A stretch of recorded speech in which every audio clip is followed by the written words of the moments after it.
A lot of my creative visions came from my quiet walks in nature.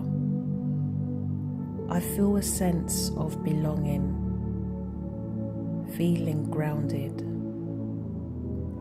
balanced, joyful, enlightened, fearless, being at one with wildlife.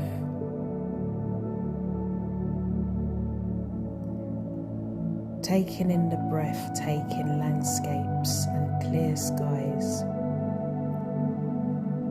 hearing the sound of birds singing in the trees, inhaling all the different essences of flowers and greenery,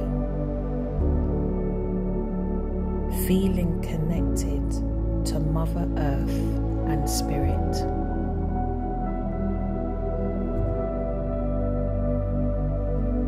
Feeling free and purified.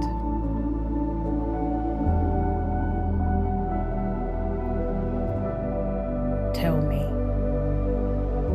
what is your sacred place? What helps you to tap into your creative senses?